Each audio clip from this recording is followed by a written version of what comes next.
So this is one of those 80s movies that's got that thing that I only remember 80s movies having. Both Saturday morning cartoony feel and nudity. Yeah. It's just your stereotypical low budget B 80s movie. And man, boy, horrible dialogue, even worse, quote, special effects. I guess we can put them in that category. Well, they are special, yeah. Mm-hmm. But then I watched a new documentary on HBO Max, Class Action Park. Have y'all heard of Action Park? No. Well, if you can get your hands on this documentary, you're going to want to watch it. I remember this thing. Action Park was a water/attraction park that was built in New Jersey back in the late 80s and ran through the mid 90s, I believe. Maybe off and on because they had some legal troubles. Anyway, this place was notorious for kids getting injured, like all the time, every day. The rides were health hazards, literally health hazards. And I remember Ricky Rackman doing an MTV Headbangers Ball episode from it as a kid. And all I could think is, why in the hell are they doing a Headbangers Ball from a water park? Of course, Alice in Chains is there. Well, this place was opened by a guy who was a con man who got kicked off of Wall Street. So he opened up this water park, just designed rides himself with his friends, with, suggestions from teenagers. And the first ride they start talking about on this documentary is this water slide that goes into a loop, a full loop, and then spits you out. So they build it and start testing it out. The owner just starts giving kids $100 bills to get on this slide. Injuries start occurring, so they start adjusting the design of the slide. Then they figure they've got the slide just safe enough to work.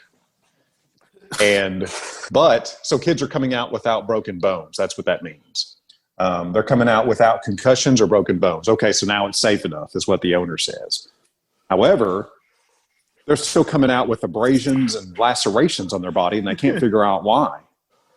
So they go in to inspect the slide. What they find out is through the trial and error of figuring out this design, several people had their teeth knocked out, and now people are getting cut by teeth that have been lodged into the walls of the slide. Holy shit. This fucking thing, you've got to see this documentary. Dude, this sounds like an R.L. Stine book come to life. It's amazing.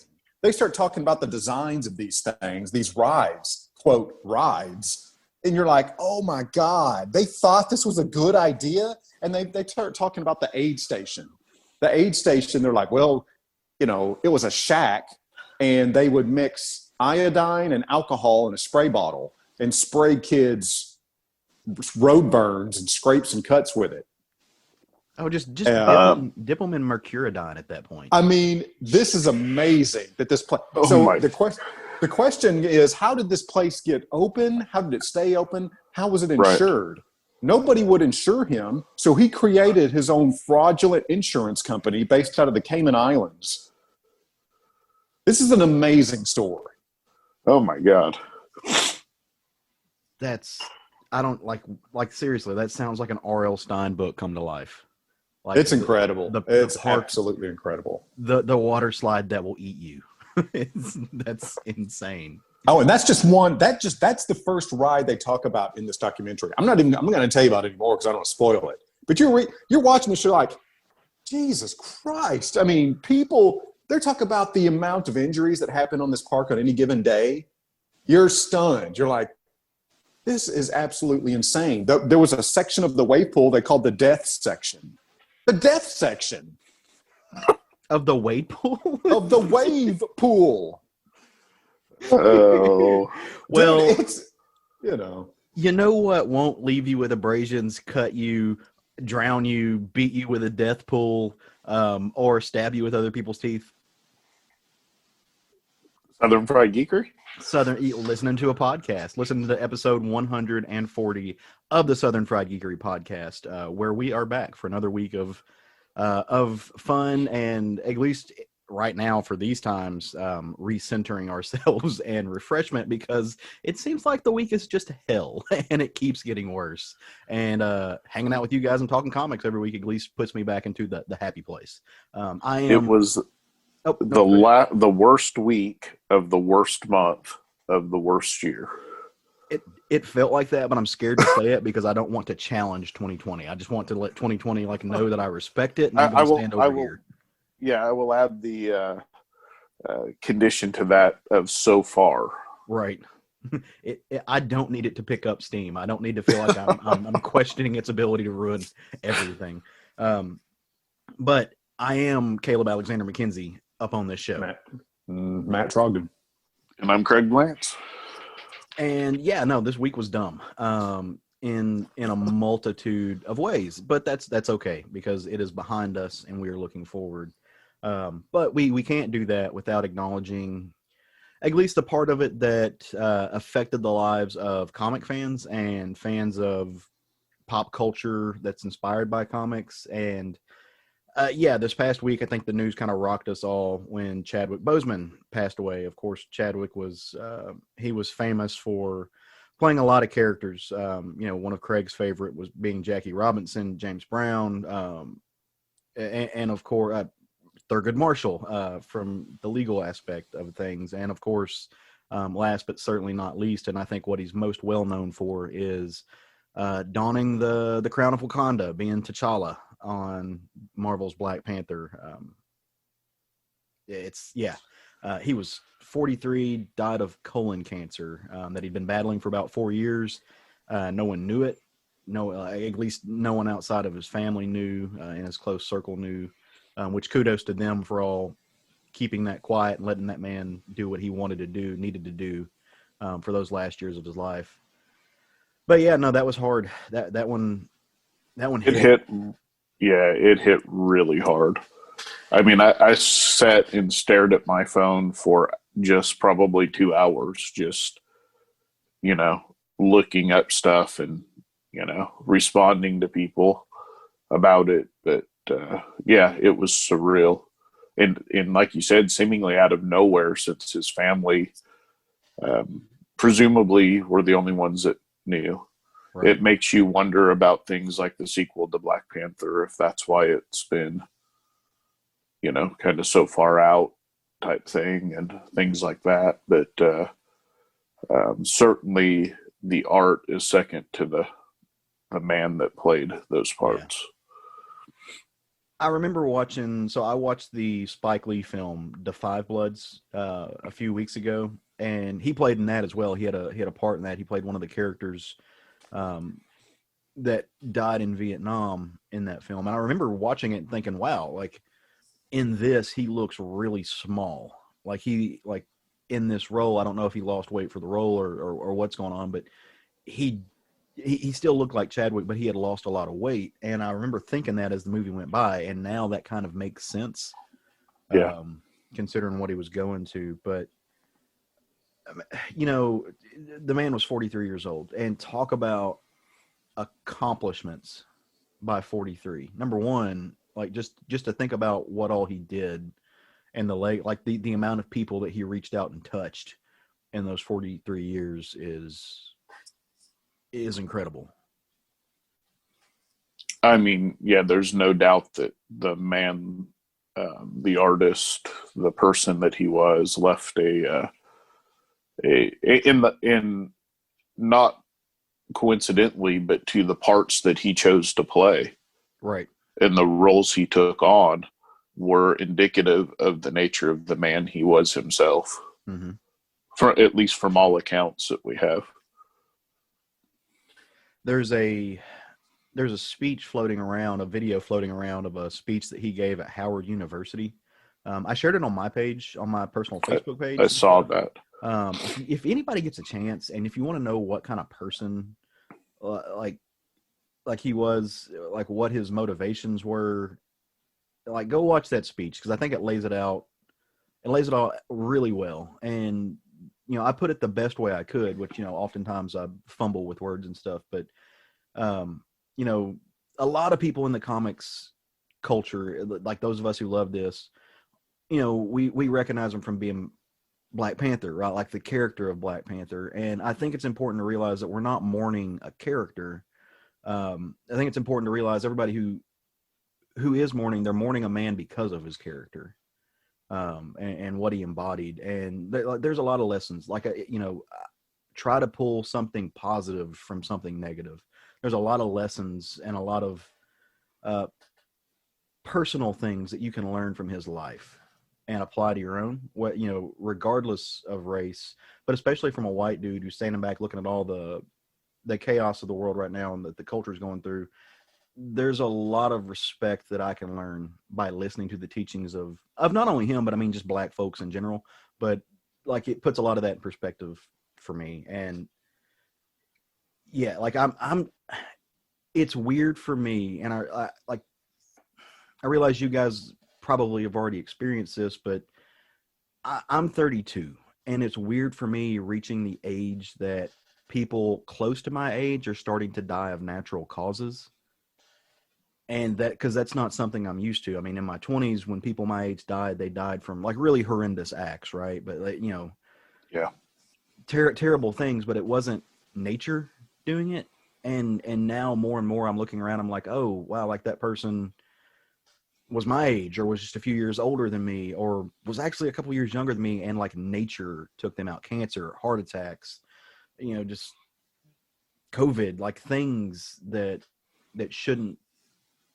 Yeah, I don't know. So it's like making me, I guess, come to the reality with my own age and like with my own humanity and vulnerability in that sense. And it's put me in a weird headspace. It will do that. For me, my dad died at a young age. So for me, the hardest was when I actually went past or became the age that he was when he died. Yeah. That was kind of surreal, but yeah, it definitely changes your perspective in life when you start realizing that you are no longer immortal. For sure. When you're in your 20s and your teens, you certainly feel like you are. And then, like you said, you start seeing people in your age group that are passing for natural causes. And it's like, well, guess what? We are not immortal. Things can get to us. Just hurt your soul, man. Hurt your soul. So, Wakanda forever, right? Like, that's just one of those things that, just you just got to throw up the arms across the chest and do it, because that meant so much to so many people. And, I think, like I said, just focus on the good things and I know it's cliche to say, but when you have somebody who leaves behind a legacy like Chadwick Boseman did, it's not hard. It's not hard to focus on those good things. So, if you have a favorite epitaph about that person or about a character that he played, share it with your friends. Put it out there in the world, because especially right now, we need to try to turn grief into something that isn't just a massive collection of depression. So, I think it's and there were some really like surreal things that happened with his death, which I posted this on my personal page. Mm-hmm. But the fact that he played Jackie Robinson, and because of 2020, they postponed Jackie Robinson Day to the day he was actually signed, I believe it is. So they postponed it till August, and it was on the same day that Chadwick passed away. Yeah. Not to mention, it was the same day that it was Jack Kirby's birthday. Yep. The king. Which is kind of surreal as well. So kind of, some irony in the day that he died, I guess, but very, it was heartbreaking. And I think you know, like you've said everything that needs to be said. It's surreal. Yeah. We gotta bring up the mood. So, yeah, let's bring up the mood with a. Yeah, and I hate starting off with that, but I think it's always important to acknowledge when those things happen. I mean, not only for us, but For I mean, sure. it's in the major forefront of pop culture right now, so you can't not talk about it.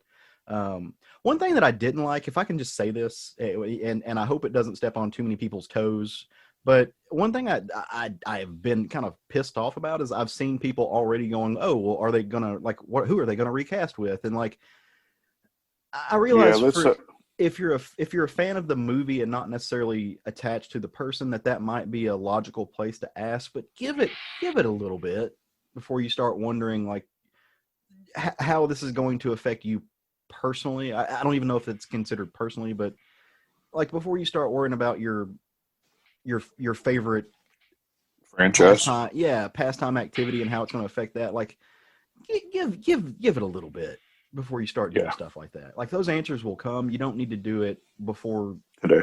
Maybe you had a chance to memorialize the man. Yeah. And that's kind of aggravated me over the past few days. I wouldn't say aggravated me, but it certainly was, you know, I mean, we probably have all had thoughts about it, but sometimes, you know, just let those thoughts be your own. Yeah. Well, all right. Well, now that we've said that, you know, let's talk about some comics. But before we talk about comics, I would like to invite everyone to swing by our Facebook page. If you are on Facebook, or if you're not on Facebook, maybe you've got Instagram and Twitter. We have Instagram and Twitter both. We're at SFG Podcast on that. If you've got any comments, concerns, collection, just issues that you want to talk about, and you're not comfortable voicing those things on a public forum, or maybe you're a creator and you've got an indie project coming out and you happen to stumble across our show and you're wondering, well, how can I connect with these guys? Shoot us an email. We're southernfriedgeekery@gmail.com. And that's really kind of the best way to get a hold of us. You know, any one of those routes, we're all pretty consistent and pretty constant when it comes to our social. Well, most of the time. I'm slow with returning emails sometimes, but we put in a good effort.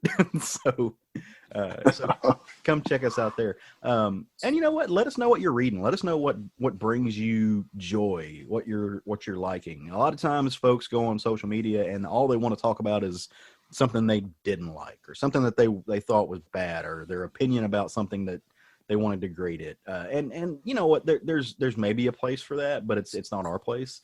Life's a little too short to focus on those things that are negative. There's too much to talk about that was awesome. And why would you want to fill your time with just degrading something when you could, you know, use that time for something better, like talking about stuff that you really, really enjoyed, kind of like we do on this podcast, or at least we attempt to. I know the tens of people that anxiously await every week to see what I read. This week I did not make that post because work is stupid, and I only read one book this week, and it happens to be our roundtable book. So. Well, I guess on that note, Mr. Segway Champion, we should talk about our roundtable book. Yeah. Well, what was our roundtable book this week? I too have had a long week and was overcome with things that prevented me from really doing the legwork that I normally do on the front end of the show. So, because he's a gracious man, some might say a hero, Mr. Matt Trogdon stepped up and said, "You know what? No, it's okay. I've got this. I'll do it." And he did, because he's awesome. So why don't you take this one, Matt, and walk us through. I mean, before you say he's awesome, should we wait and see how well he does? No, I'm playing. Well, speaking of heroics and segues, is part of the segue we're just stepping over the short stack? Is that today's show? We don't do short stacks right now. Last I heard, we do short stacks when we goddamn feel like it. Okay, if you got some short stacks, I've got some fucking books I want to talk about. Okay, hey, remember talk about your damn books, Matt. No, remember like 3 weeks ago when I said, "Hey, we should bring back the short stack section," and Matt Trogdon stepped forward and said, "No, that's stupid. That's a terrible idea." Yeah. What are you thinking? Play that. You play that audio back, and I'll say that happened. Oh my gosh. Matt, talk about your books. So I just want to throw out two books that I think deserve a little bit of extra praise from Image Comics. Dead Body Road, Bad Blood #3. I read this week. Of course, that's Justin Jordan, Benjamin Tiesma, and Matt Lopez's book. This issue took the narrative in a little bit deeper direction. It gave the antagonists motivation, more relatability and gravity without spoiling it. So I was like, oh wow, okay, this just took a little bit deeper turn than what I saw it having. So yeah, that was a standout for me. Also from Marvel, X-Men #11, of course, from Jonathan Hickman, Lionel, I know I'm saying that wrong, Francis Yu and Sonny Go. This was all about some Magneto, and it once again, Hickman writing Magneto is unbeatable. This was an excellent issue, and without spoiling it paints it shows Magneto's actions, which reflect the way his actions have always been in the character's history, can be seen as either heroic or not based on the outlook, based on where you're standing. It reminds me of when he's doing his things. Well, it reminds me of a quote from Star Wars, which is, "Good is a point of view, Anakin." It's where you stand, where you are on the side of history determines your outlook on how somebody performs sometimes. So I want to say, their actions heroic or not. Sometimes evil is evil and good is good. Yeah. And any quotes from the prequels automatically have an asterisk next to them. So back to our round table. Voting the prequels. Jesus Christ. Yeah, I know, man. I'm just getting hammered this morning. Oh, man. Matt's throwing some heat. Look, it's irresponsible for someone to quote the prequels without there being there's got to be a subtext. There's got to be a note to that. My man, I can't have it getting out that we are fully endorsing the prequels. That's not good for us. I personally endorse the prequels. Whether as a show, whether as the podcast does or not is a different story. And that's exactly my point. Is I wanted to make that distinction. I feel like Matt let it took be the high known ground. that Matt does not endorse the prequels. Take the high ground, Anakin. Oh gosh! All right, so we read a book. All three of us read it. So round table. Yeah. DC Black Label, Batman, The Three Jokers, Book 1 from Jeff Johns, Jason Fabok, and Brad Anderson. So I went into this book. Oh, by the way, this is the part where spoilers are coming and meat and potatoes and stuff. So I love the spoiler alert there, Matt. I went into this book with a very pessimistic outlook on it. I didn't expect I really didn't want to buy this book, frankly, but I made myself do it. And come to find out, I loved this book. This book very much surprised me. The narrative I thought was great. The art was fantastic. Just everything about the colors, everything about this book, the way this book was put together, I really, really dug and just really surprised myself. Big same. What's that? I said big same. It surprised me how much I like this book. Yeah, man. I mean, yeah. Well, I can't say that I'm sold because just with the material itself, I'm still like, okay, well, what's next? Kind of thing. But they got me on this first one. This first issue was just top notch. Hands yeah. Salute. So the first half of the book is the telling of the story of Batman, Batgirl, and Red Hood. They're trying to track down the Joker.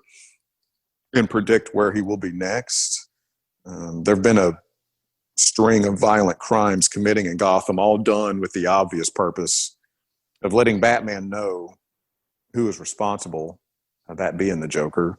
And it's all Joker modus operandi. So that's the first half of the book.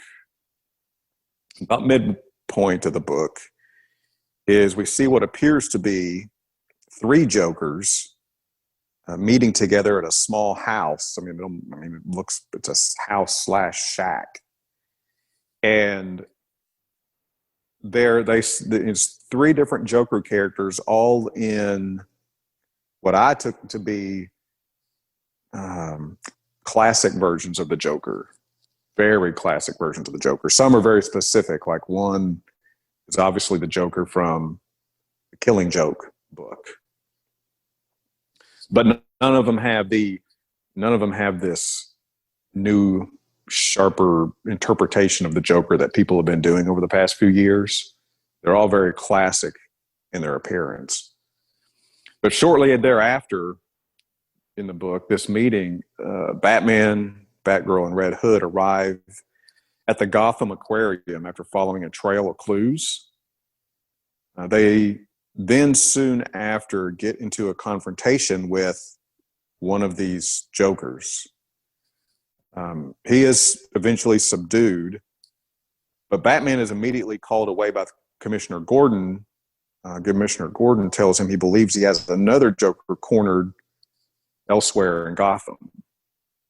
So I'm not going to spoil the end, but it comes to a very interesting and definitive conclusion, which surprised me. And where the story picks up from here, I'm really looking forward to seeing what they do, what this creative team does. But that is the gist of the story in a nutshell. And if you're, in passing a Batman fan or a fan of the Gotham universe, we'll call it, I recommend you pick this book up without a doubt. Yeah, it's definitely worth your money. I mean, it's a $7 book before any discount that you receive, obviously. And I thought it was well worth it. Well worth it. It's $7. One thing I want to say. I was going to say it's $7, but it's also 54 pages long, 56 pages long. So yeah. I mean, it's a bigger book. So yeah, it's a prestige format, right? See, I got mine in an actual comic size. Did you got yours in a prestige format in the magazine? Well, unless I'm using the wrong word. I mean, then with this, it's got the spine, it's got the worded spine, and either way, it's not the magazine size. It's the comic size. Yeah. Right, sorry. No, and I don't know that means prestige. But it's a regular comic size book as far as fitting in a bag and board and so forth. Yeah. And I like that they went with the smaller format versus the larger magazine size that they've been doing for the Black Label. I thought that was a solid choice for this book. Yeah. I love the scenes with the actual three Jokers in them. Yeah. Where they're arguing about who's the boss and who's not. Low key arguing. Like it's not an animated, I mean, they're having this very low key who's in charge here conversation. Feels very controlled. It feels like the Joker is not in, he's not in a manic state. He's in a very calculated state. All three of them. And I have a thought on where the story's going, and I'll share it with you two separately, but I don't want to spoil if we're not spoiling. I mean, why not? We've already said a spoiler warning. So, okay. I personally think that what they're doing is wrapping up the three Jokers and going to give us one Joker. Yeah, I mean, I thought that was the whole point of the story. My only question is how are they going to do that? That's been my whole question the whole time. Well, I think it's going to be a new Joker based on what we saw in this. Oh, God, that has all three of the classic Joker's personalities. But I think that's what they're going to do. Well, That would lead to the disappointment that I was setting myself up for from the beginning. Well, based on how the ending of this happened, we're already down, one. So, presumably. Yeah, and part of me wonders if there's not some cloning aspect to this, to the story. And I think the end of the story kind of alludes to the fact that they might be, that you have one, essentially, like Joker Prime, and that some of the other iterations are in some way created by him. I mean, it doesn't come out and say that, but I think there is a possibility. They talk about creating a new Joker in this. Right, yeah, there's a possibility that you can read into that he's using chemicals and stuff to reproduce himself. So part of me wonders if there's some type of cloning. Before I say anything about the story, whoever is at DC who is in charge of art, let Jason Fabok draw whatever the hell he wants. If he wants to draw something, you let that man draw something. These lines are so crisp and gorgeous. Like I couldn't take my eyes off. Like, I had a hard time turning the page. It took me a long time to read this book, and not because of necessarily the size of the book. Partially because Jeff Johns is a wordy bastard when he wants to be, but also because, like, just poring over this art, there is so much to look at, and it's stunning. Like, there's one, like, kind of half-page spread of Batgirl, which in this book, which frankly should be the image for Batgirl. Like, that they should just take that and, like, on whatever Batgirl poster for anything that they're ever going to use it, just use that image because it's that damn good. The fluidity of his panels, I thought, were amazing. Like, there's not a single stiffness, a single stiff panel to this story. He was just so zoned in on it. And to take a character like the Joker and to throw up 3 different iterations, which all share similar features, but they were all recognizably different. And you pick up cues like the Hawaiian shirt or the classic Joker outfit or whatever. So there's definitely visual cues that make that possible just on its face. But he does things with each of, like, the personality that he puts in the Joker's face for each different iteration of the Joker is just masterwork. Like the man is on top of his game, and like I've loved this dude since I saw the work that he did in that Swamp Thing Winter. I think it was a Swamp Thing Winter special that he did, and it's just like, why is he not on? And I don't know if he's just doing covers or he just makes enough with the commission game, but I have no idea why he's not a premier artist at DC, because he should be. I have no idea the reasons behind that, but he should be able to draw whatever he wants to at any given time, because he's just There's no doubt this is one of the most beautiful comics I've read this year. Now, from the art standpoint, did y'all pick up on the Pee-wee's Big Adventure Easter egg there? Yeah. I appreciated that. So, Matt, I have to ask you, if that's going to disappoint you that that's where they're going, what would be the conclusion of the story that would make you happy? Well, I mean, I just don't want I can tell you what I don't want. I don't want a supernatural element. I don't want a new Joker that, is born out of this story. Ultimately, in some form, what I would prefer is if it's revealed that there were never 3 Jokers. That the whole 3 Jokers thing was a scheme promoted by the Joker himself. I mean, the Bat universe itself, I hate when they do supernatural things to the Gotham universe. Gotham universe is a street crime story. So when they start making supernatural, that's when, that was the final straw for me with Scott Snyder's run. When he had that I don't know, supernatural goo beneath the bat The cave and metal, yeah. and I read that and I'm like, get the fuck out of here. I mean, you're turning Batman into a supernatural. That whole bit's it's lazy and stupid to me to take a street level crime universe and make it supernatural.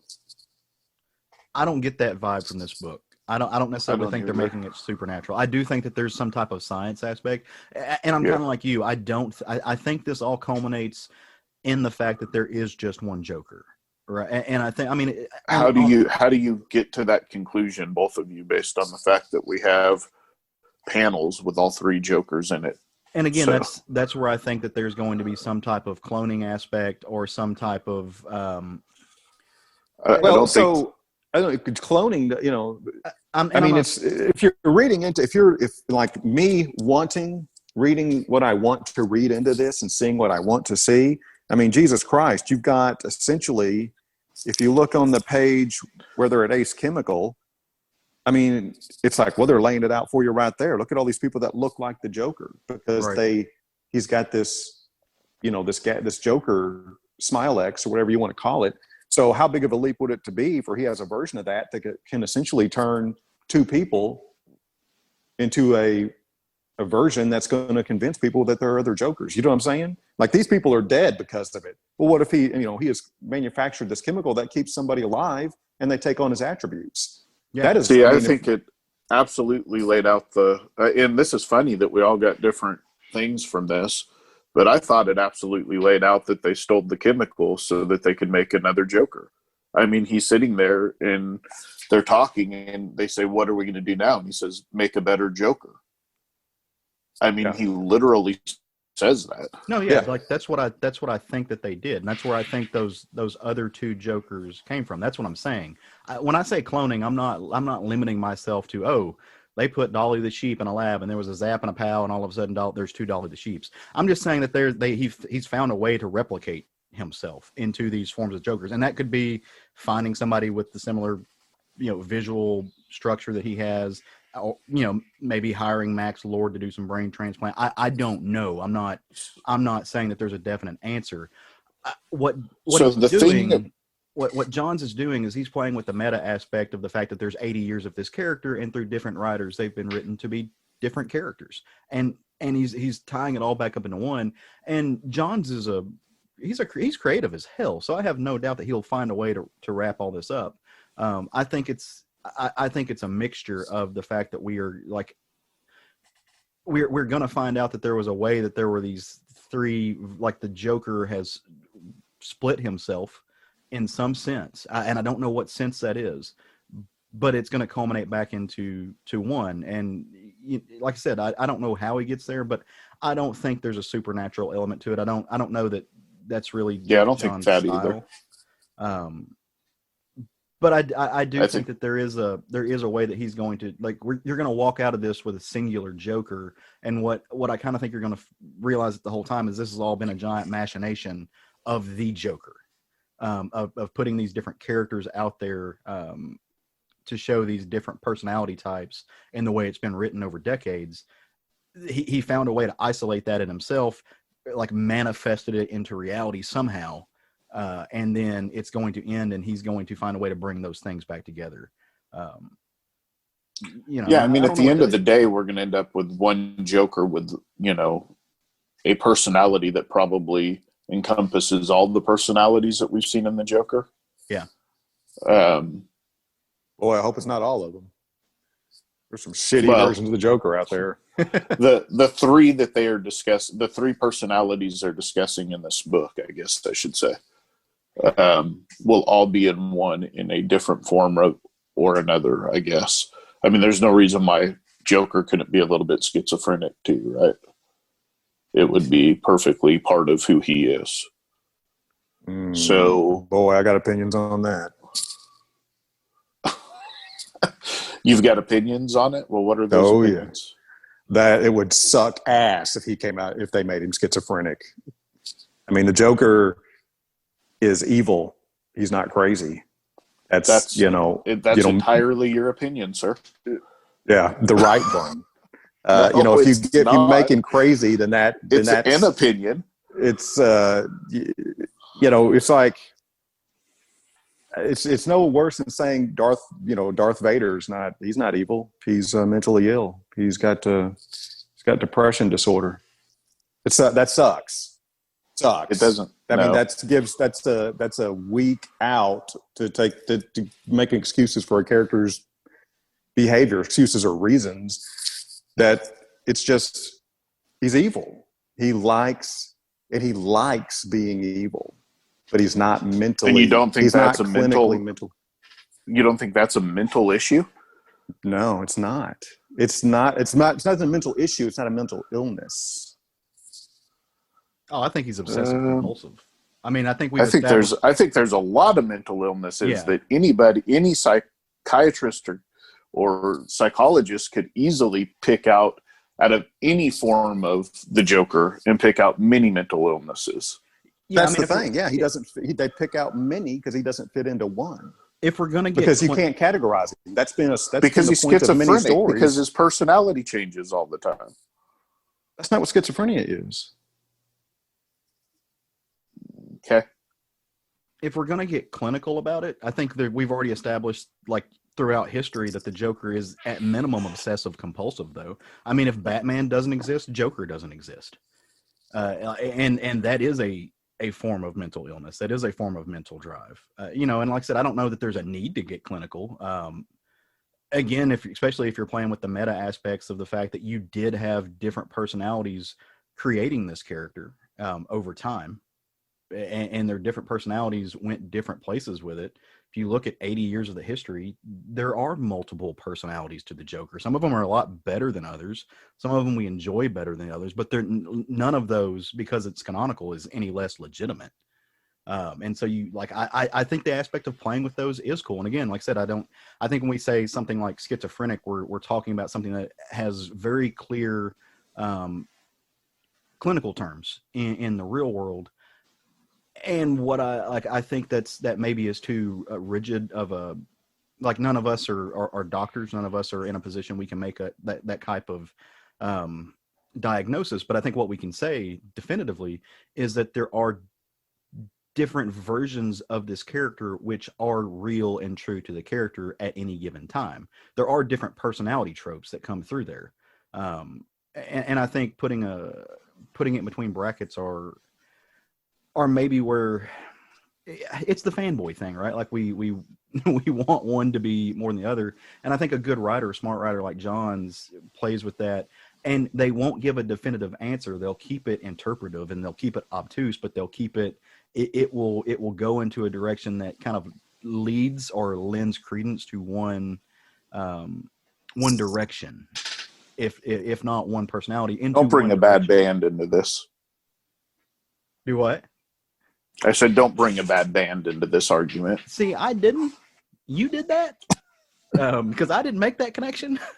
So, but like, as hot as I am on the art, and as much as I thought the art was amazing, the writing was good. There was nothing wrong with the writing. Like the narrative was there. It was want to, but as I was reading the book, and I actually think there was a line in this book and where the Joker does that whole like comedian thing where, tell me if you've heard this one before. That's what I felt like reading most of this book. I really did feel like there were only about 20 pages of new story in this book, in a book that was like 54 to 56 pages long. Everything else was revisiting stuff that we do this all the time with Batman. And I say I'm using the collective we. Like, it doesn't matter if it's Batman in film, like every 2 or 3 years, you're going to get it in a comic. The animated films are going to do it. I don't know that we needed to dedicate 3 pages, not just 3 panels, 3 full pages to the alley scene to remind people that they went and saw Mask of Zorro and they walked down an alley and Joe Chill shot them and there were pearls and the mob might have been involved.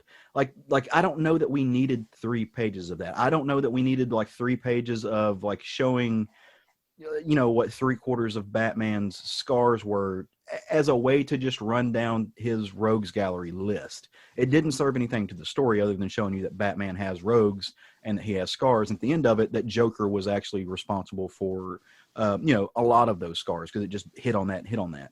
So I think that there was a lot of fluff in the book, even if it was well written and incredibly well drawn fluff. I don't know that I needed to pay $7 is a lot to ask. And luckily, fortunately, it was Jason Fabok. So I'm at the end of the day, I'm not mad that I spent money on this book. Even if I did, so I bought it digitally, but I own those, and I can blow them up, print them out, do whatever I want to with them because they're gorgeous. But so I'm not upset about it, but it is, if it hadn't have been for that, and if it had just been an artist that was only average, or something like that, I'd have been like, yeah, that's. I feel like I spent overspent by about $3.99 on this book, because you just told me like 4 versions of stories that I've already read. You told me the version of the story that I had already read in The Killing Joke. You gave me the same version of the story that I've already read in Death in the Family.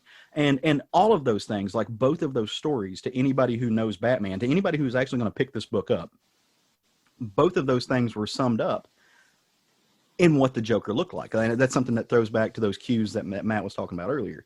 You give me the Hawaiian shirt or the camera pose, I know everything I need to know about this version of the Joker. I didn't need 2 pages reminding me that he shot Babs. I didn't need the page reminding me that he beat Red Hood to death, and that Red Hood took up the moniker of the Red Hood to. I don't think that's fair, Caleb. I mean, there's a lot of people that haven't read those stories.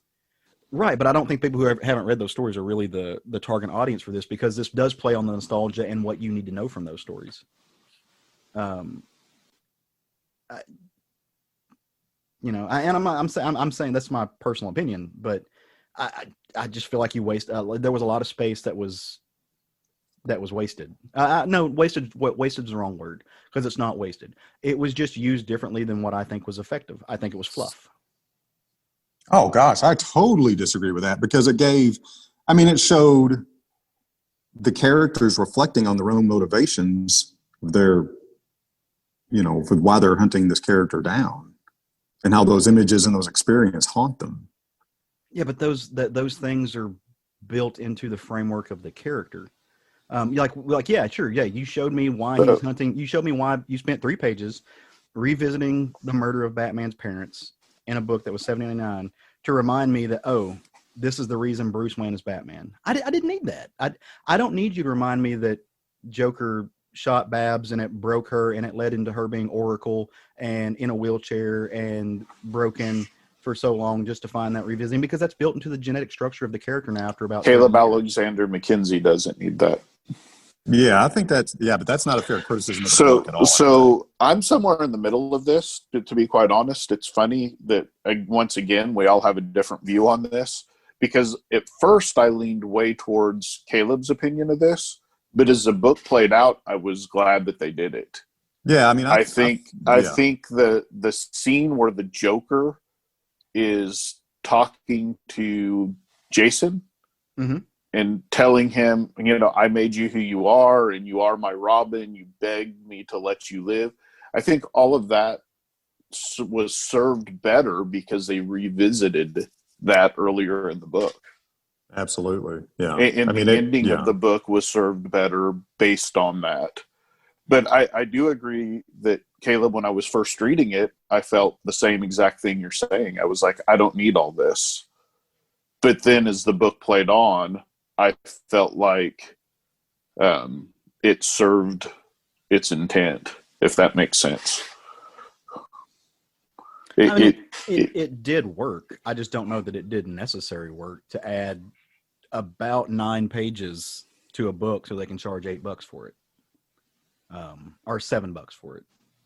But they were going to charge you $7 for this book regardless. Possibly, and that's fair. So at least they came back and said, "Look, this is the price point we're selling this at. You need to fill it up with something." So maybe. Oh God, that's totally unfair. No, I mean it. It gives very clear and really adds gravity to the Red Hood's and Batgirl's motivations and how they feel about the character and how this character's impacted their lives. And again, not everybody has read those stories that came out 20 to 30 years ago. I mean, we got, Craig, how long ago was it you read year one? I mean, and Craig's been reading comics for God knows how long. I mean, it's a reference that I think has to be in the story to, one, show those characters motivations for people that have not read those stories or are unfamiliar with them, and B, refresh that motivation and really add gravity to it. Right. I'm not saying when you've got a I love whole that page of the I just have to say, I love that you said one and then B. I just have to say that. And you're referencing. I'm not saying that it didn't need to be referenced in the story. I'm saying that it didn't need to take up 20% of the story. I'm not saying that you can't reference that. I'm not saying that that's even bad craft to reference that. Of course, it's nostalgia. I mean, again, I've said this like several weeks in a row. Nostalgia is the only thing driving these stories at this point, and that's fine. Ooh, you push it. The only thing. It's one of I mean, the whole reason we have this book is nostalgia over like 3 other Alan Moore stories that they want to read. Wow. Okay, so I got a lot more than nostalgia out of this. I don't find it that it's a bad thing, but it's not it's just, it is what it is.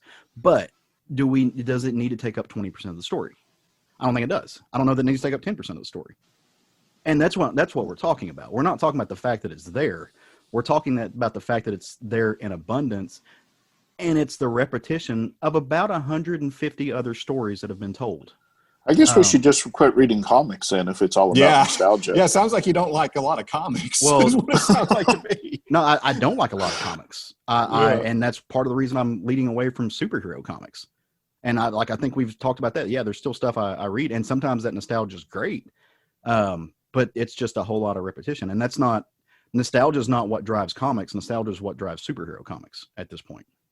That's why your average reader is, mid-30s white dude, 40s white dude. That's why they're us, right? That's why new kids aren't, new young readers and stuff aren't gravitating towards the superhero titles. That's one of the reasons. I'm not saying it's the only reason, but it's nostalgia. That's why we need to. I mean, that's like to see the Mask of Zorro up there, which, by the way, we just saw in Tinian's book. We saw in Tom King's book. We saw in Snyder's book. We saw we've seen that over and over and over again because it's nostalgia. It reminds you of those stories. The reason that we're talking about this story right here, these 3 Jokers, are to remind us of death in the family, to remind us of those awesome feelings of the Killing Joke that we got when we read those stories for the first time. It's to relive that moment. That's the reason. That's the driving force behind the retelling of this story. See, and I don't see it that way. No, it's because it's not that way. That's because it is. I don't see it that way at all. I see it that when you have potentially a new group of people reading a book, you have to reference old stuff. I don't think that's nostalgia. I think either that or it's not the same character. I mean, so yeah, you can invent new characters, and I'm fine with that. But if you're going to play with Batman in the Gotham universe, you can't ignore his past. I'm not saying I need an origin story every 10 issues from Batman, but when you're doing a new series, what you're getting. That is not what I'm getting. Every new arc is what you're getting. I don't believe that at all. I mean, if that's here's the thing. If that's all you get, Caleb, then you're not a Batman fan, I guess is what it boils down to. I mean, because it's not just nostalgia. There's gravity to those scenes, but if there's no gravity to it for you, then you're not a fan. Just because it's nostalgia doesn't mean there's not gravity. Like, that's 2 different things. I'm not saying nostalgia is a bad thing. I'm saying nostalgia is a thing. It's the thing. It's not necessarily a bad thing. You're assuming they're putting those things in there for us. Yes, pretty much, because like we said, there's a majority of people. Okay, so nostalgia is nothing but a wanting of the past. That's what nostalgia is. Yeah, it's an appreciation or a it's a memory wanting of revisiting. Of the past. It's wanting the present to be filled with the feelings of the past. That's what nostalgia. Yeah, and that's not what longing this is. for the emotions. This of the is past. not that. This is so. There's so much more to that than this. This is showing. I'm sorry, I didn't mean to cut you off, Matt. Go ahead. No, I mean, my only point is if this was just nostalgia, it would just be, those panels would not serve a purpose. They would just be stuck in there. But they serve a clear purpose to show what's the internalization of the character.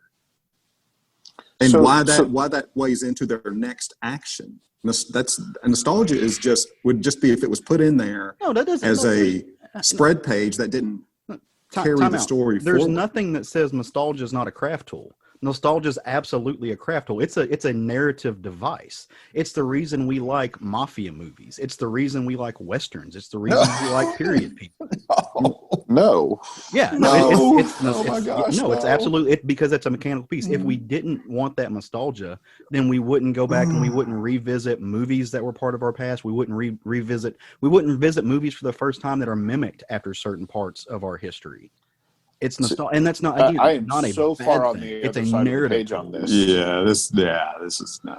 I am so far on the other side of the page on this because if you have new comic readers coming into a local comic book store and you say, you should jump on Detective Comics, it's issue 1032 or whatever it is right now. Mm-hmm. So I have to reread 1,000 issues? No, because eventually they're going to give you what you need to know for this arc. We tell them that all the time. And then you look at this book, which is its own thing that takes place in Gotham, yes. But any new person that's not read Batman up to this point, a local comic book store could hand them this book, and within this book contains all the pages required to understand the ending of this book. That's not nostalgia. That's informing a new audience what they need to know. Right. No, it becomes nostalgia when you make it like 25% of the book, because they could have done those same two things. No, hang on. They could have no. They could have done those same two things with editor's notes. They didn't. They chose to give you you can't do that with editor's notes. That is ridiculous. To say editor's notes add gravity to a story. Yeah, hey, go back and stop, put this book down and go read Death in the Family and what's the other one? I'm losing my mind right now. But The Killing Joke. You know, put these books down, go read those, or we can take 3 pages and tell you what you need to know from them. But they didn't tell you what you needed to know it was from done them. so well as there was no dialogue over it. It was all just memory. Yeah. You know, and I appreciated every single panel of Joker with that crowbar and his body language and the look on his face. I'm like, this is amazing. I mean, it really drove home. And that just being reflective memories. And again, with the Batgirl imagery and the scar. I mean, I appreciated every single one of those. I really felt like it added a lot to the story. I felt like that one single panel with the scar, I think that was your gravity in that moment. And that's what you needed. And again, I'm just saying, like, they filled up so much of this, like, it wasn't just a panel to remind you. And yeah, it could be done certainly can be done in more than an editor's note, but they spent literally 20% of the book revisiting those moments. And that's a choice, right? I personally found that to be like, just, okay, like, can we get past this now and get on to the new story? And again, for a book that cost me $7.99 of gorgeous art, 50 something pages of gorgeous art, 20% of it was just revisiting of something that I think the majority of people who have watched, any of the animated films, I mean, yes, so certainly there are people who haven't ever read this, but the majority of people who are picking this book up have read this. Unless they just walked into the store and this is a book you can hand them to jump them into a Batman story that gives them back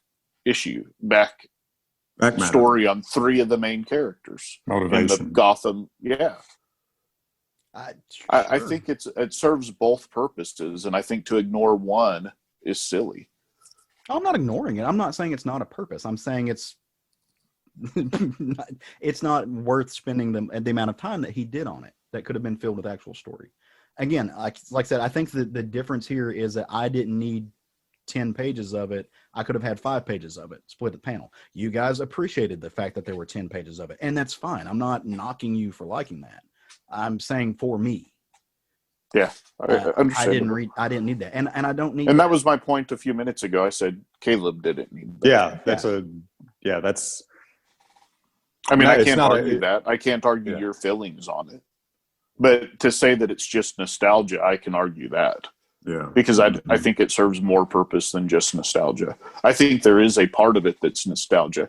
And like I said at the beginning of this, is I was a little bit in the middle of this because I felt the same way. But when I got to the end of the book, I was like, oh, now it makes sense why we got all of that.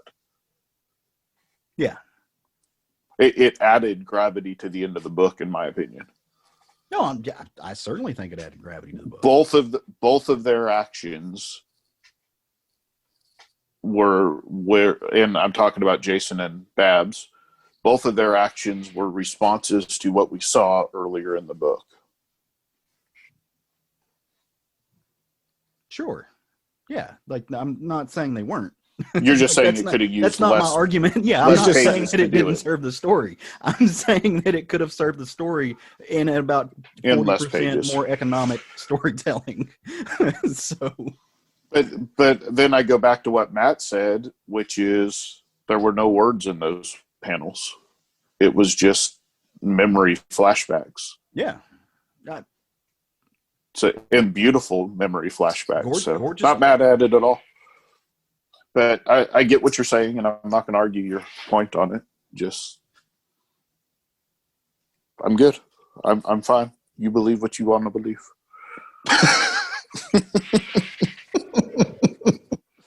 Love you, Caleb. I don't believe you.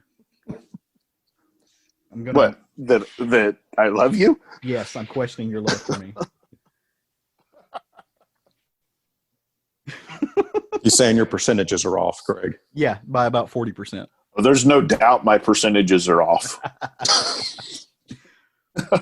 So, you guys sticking around with this book?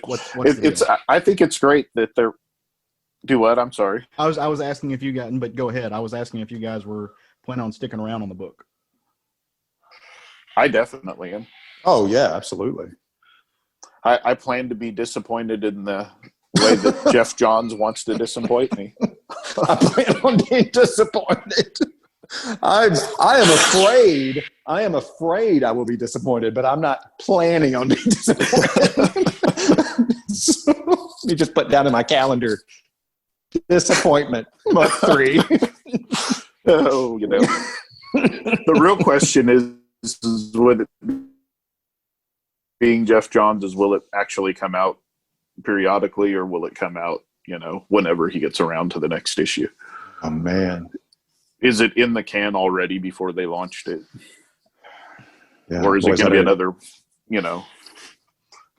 3-year, 12-issue series? God bless, please no. I think this one's supposed to be 4 issues, right? Yeah, I thought this one was a 3 or 4 issue. It's 3 or 4 issues. I'm hoping they've already got it in the can. Well, what I hope they don't do is start gaining speed and they're like, "Ooh, let's stretch this baby out." Right. So, all these fears. I have so many anxieties over the upcoming issues of this story. We're all going to have to take Prozac for this. One thing I absolutely love is that we had 3 people that read this and have varying opinions on where it's going, what it's doing, and how it got there. Well, and means it's good story. I'm not trying to make a forecast on where it's going. I just know where I do not want it to go. I don't know where, what Jeff Johns is going to do with this is way up in the air. I just know what I'm afraid it's going to do. I'm going to go off of what he showed us in this book and believe what he showed us to be true. Yeah. And so a lot of faith in Jeff Johns you got there. Well, I think we're all gun shy because of Doomsday Clock, right? Like, I don't think we can ignore Doomsday Clock as an aspect of this. And what happened. God, I wish we could ignore Doomsday Clock. Well, okay, I'm talking about in relation to our fears of this book, as far as when it came out, because that book did take what 2.5 years to come out in 12 issues. Yeah, for 12 issues. Ended with a freaking wet thud too. It did, and that's some of that stuff where I don't necessarily think that you're going to have that with this, because Doomsday Clock was a lot more editorially driven. It was a lot more supposed to be effective to the entire DC universe. I think at the time that they forecasted it and plotted it and planned it, they had more ideas of it being a major force on the whole point of that book. DC. I think if it's what you're trying to say is that the whole point of that book was to tie in Watchmen to the DCU. Right, and they changed their mind very quickly. And it's, I think part of that was too, but I also think that they had plans for that book to really have ripples and effects throughout the entirety of the line, whether it was just with the they were blowing themselves throughout the entire narrative of that book. Yeah, right. They could. Yeah, it was awful. I don't think you're going to see that with this book because I don't think that they have these line wide continuity effective outside of course Batman, but like they're not, this book's not going to affect Wonder Woman, this book's not going to affect anything and everything that's happening in all the corners of the DC universe like they had initially in its inception thought about Doomsday Clock. And so I don't think that you're going to see the thumb of editorial start to weigh down on this book, which I think was largely part of the problem with Doomsday Clock. Fabok is a little bit. I just can't keep blaming bad writing in DC on editorial. No, I don't necessarily. So that's also where you and I differ. I don't see, like, I don't think Doomsday Clock was a lot of bad writing as much as it was like decent writing without spirit to match somebody else's whims. Like on some level, the writing and the story wasn't bad. And I think if we go back and read Doomsday Clock as a whole, there's actually a lot to appreciate there. You don't have to, Matt. There's aspects of it that I love. Yeah, I'll say that. Yeah, absolutely. But I think you can see, like, in that book, you can see where they just decided to go a different direction. And I don't necessarily think that was John's. But you also can't ignore the fact that, in some level, John's is editorial at DC. And so that also, like, you can't take that away from me either. So I guess I'm writing that fence post and saying that on some level it could have been editorial, but if Jeff Johns is the editorial, then it's just Jeff Johns. So I don't know. Well, I think the delays in the book caused it to not match up any longer with what was happening in the main universe. But that's getting away from the book that we're talking about. Is this book actually taking place in continuity? Because most of the Black Label is its own thing. Yeah, that's a good question. I mean, the whole point is supposed to be to clean up the three Jokers thing that's hanging out there, but how they're going to weave that into continuities. Their best thing is just to ignore the three Jokers. I agree. Yeah. Well, I don't know, because Killing Joke was not originally supposed to be canonical, and they decided to make it canonical. So, who's to say the only part of it that's canon is her getting shot, which is really bizarre. Yeah, because I mean, at the end of that book, Batman killed Joker. So let's not pretend that it's all canonical. No, that's true. I guess, and that's where I was going with the fact that, like, that book, like, nothing about that book was supposed to be canon. That's and then right. They took part of it and they made it canon. And so even if this book is not canon, who's to say that they can't go back later and, like, they can pick and choose. At the end of the day, I don't think we need to get too hung up on canon, especially with these Black Label books, because it's going to change if they want it to change. I mean, that's every story in every comic book. Yeah, that just leads us to getting angry and confused later. So, but I'd rather be angry and confused today. Done. Just what 20. I'm going to say. We don't have to try. Yeah. Yeah, I'm definitely staying on this book. I'm digging it. I'll stay on it for the art alone. Yeah, same here. No, I'm definitely on, and not to say I won't jump off if it takes a turn that's pretty disgusting. I won't be burned again, like I was with the Doomsday Clock. The art for this cover. Oh gosh. Oh, any page in this book. Yeah. I'm not gonna pick up the single issues. I want to read this in its entirety, because it does beg a lot of questions, and I need those questions answered, like, kind of immediately, not necessarily over the series of months, where I'm gonna forget things. So I'm gonna wait and pick it up hopefully they do a nice hardcover collection of this. because I think it would look cool on the shelf. And plus, like I said, I That love would be Fabok. nice. So, Assuming it turns out well at the end, it would be nice. Yeah. I don't know. I still, like, for me personally, I still want to own. There's lots of stories that don't end well that I still want to own in a collected edition, because I don't think just because of the ending, they don't land the ending, that doesn't mean from a narrative standpoint. Like, there's lots of stuff in stories that in the first few issues I think are worthwhile, even if I don't like the last of the story. Yeah, that's how I feel about Tom King's Batman run. Yeah. Sorry, Caleb, I had to go there. You threw the door open and I just had to walk through. I'm sorry. Again, I don't believe you. I believe it was all editorial. No, to be fair, I was going to say, to be fair, I also feel that way about Tom King's run, because you can see where Snyder shit on it. So that we're both of the same feeling. I think we just have different stuff ruminating on it. So, well, all right, we'll go pick up 3 Jokers if you haven't. It's fun stuff. Yeah, and we did not spoil the ending for you, No. believe it or not, after talking about it for 40 minutes. Oh, just because we're not through talking about the amazingness of Fabok, did y'all see that Batmobile? Yeah. Oh my God. I got giddy. It made me think of the Batmobile of old, which is nostalgic. I love It's awesome. Yeah. Speaking of all of that, we did not talk about the Bat Museum in the Bat Cave, which I thought was one of the better parts of the book as well, as far as the art goes. Mm-hmm. So when you say Bat Museum, are you talking about the different suits? Or are you talking about just the different look to it? Well, no, in the Bat Cave, mm-hmm. when he's walking through, not only do you see Bab's old costume and mm-hmm. Jason's old costume and his old costume, you see the Riddler, you see Bane, there's kind of all these different, it's what I would consider to be a museum of both his allies and Rogue Gallery.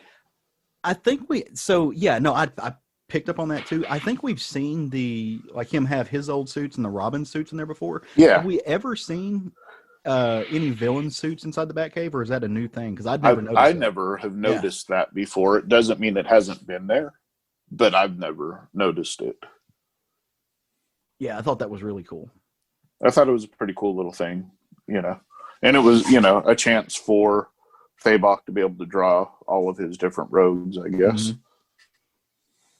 Yeah, I love, like, I'm trying to think of anybody who's drawn the Batcave as well as Capullo, which is hard to imagine. But Capullo does a lot of that. Like, if you look at his double page spreads when he's inside the Batcave, he puts in all these little elements that I just think is incredible. And it was good to see some of that. There's just so much to praise about the art of this book. Yep. Good story, good art, good book. For me, it was worth every penny. Let's move on to the next thing. I was going to say, what else we got? What you guys want to talk about? It's Sunday. It is the Chaos episode. We ain't got nothing to do. And it's Friday, and I know you don't get high. So it's our Chaos episode, and for some silly reason, you guys left it to me to pick the Chaos topic this week. And I thought we would discuss non-Big Two comics that we would like to see in some other form of entertainment, either through television series or movie adaptation. So, Matt, why don't you go first? What would be a series you would like to see? This, I've got 1, 2, 3, 4, 5, 6 listed out. And I assume that the big one that's the hardest to ignore when it comes to this, and you two tell me if you don't agree, from Image, Saga from Brian K. Vaughan and Fiona Staples. Yeah. I mean, is that just begging to be a series or what? It is. It's also begging to be finished. For sure. Yeah. That one. Maybe if it got optioned, they would hurry up and finish it. I'm sure it's already been optioned. Like, I'd be You think? very surprised. Oh shit! If it's been optioned, brother, that'd hit the headlines, man. If it'd been optioned, that'd be all over the CBRs and Bleeding Cools. That'd be big news if it'd been optioned. It was. Y'all talk about it. Either way, I would love to see it. Well, and I think that would have that one I think would have the most mass appeal out of all the others I have listed anyway.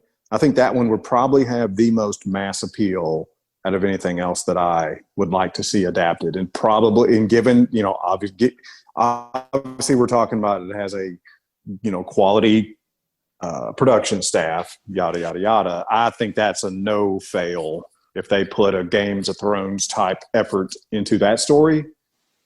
Yeah, so couldn't lose. Speaking of that, then where would you want it seen? Would it be an HBO type series where they could put that kind of money into it and not be versus Netflix or something of that nature? Netflix could do they could put just as much money into it. Would you get the same story though? Correct. Yeah, as of today, I don't have the same kind of faith in their writers that they hire. I mean, HBO just seems to get the best writers on any given subject. Yeah, that'd be my only concern is Netflix just them having the right people to tell the story. Yeah. All right. I just think HBO is the most dependable. In 2018, Brian K. Vaughan signed a 3-year, 6-figure deal to adapt his comics Saga and Why the Last Man with legendary features. Nothing has happened for it yet, and that ends at the end of this year. Sometime. So it has been. If you listen to any comic book creator, they'll tell you that they're perfectly fine with it getting optioned and never turned into anything. Well, they still then they get the rights back and they can sell it again.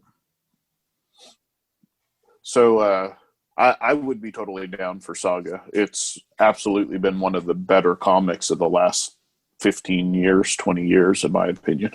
Absolutely. Yeah. Caleb, what's one that you would like to see? So I was thinking about this, and so I actually spent a lot of time this week thinking about this because, especially with it being big two, these questions are always hard for me, especially because I kind of stand on the ground that, while comics are similar to storyboards, not every comic needs to be adapted, and that people shouldn't view them as a shoe-in to film. For sure. But also that there are a lot of stuff that would translate well to film. So there's a book. It's a graphic novel published by Drawn and Quarterly. And I want to say I spoke about this on the podcast in the early days sometimes. But the book is written by a guy named Guy Jussilet, and it's called Hostage. And in this book, essentially, this guy who is working for, I want to say the UN, it's been a few years since I've read it, but he was working for the Peace Corps or the United Nations or something like that, essentially as he would go in and take care of people. He was doing philanthropic work, volunteer work in war-torn countries. And he was kidnapped by terrorists. And essentially the goal was to ransom this man, and I want to say he's French, and they were hoping to ransom him to use that as leverage against the country of his origin for whatever reason. He was held for a very, very, very extended amount of time, and the book itself does a really good job of playing with the claustrophobia that goes into being a hostage. They kept him alone in a room where all they would do is it's they kept him chained to a radiator or chained to a wall. There was nothing in there, and all they would do is come in once a day to, remove whatever kind of waste and or feed him just enough to keep him alive. With over a year with no communication, no outside. His captors spoke a different language than he did, and he was only able to pick up on a few things. He got to know them in a way based off of the inflections of their voices and their personalities. By being that, I think that this it would work really well as a film, especially if done seriously. If it was taken as kind of what we consider to be Oscar bait and done in a really art film kind of manner, where they weren't trying to make it super action oriented. They really played up the quiet moments of it. I think that this movie would make an excellent film. It would, in many ways, and I know I've talked about this film a lot this year, but it makes me think of The Lighthouse. This book did a lot of the same work as The Lighthouse. You don't know if you're going crazy. It's very isolationist. It's very claustrophobic. There are very few voices. Like if it was done in a manner like that, I think that you would have an extremely well done film. I don't know if everybody would go see it.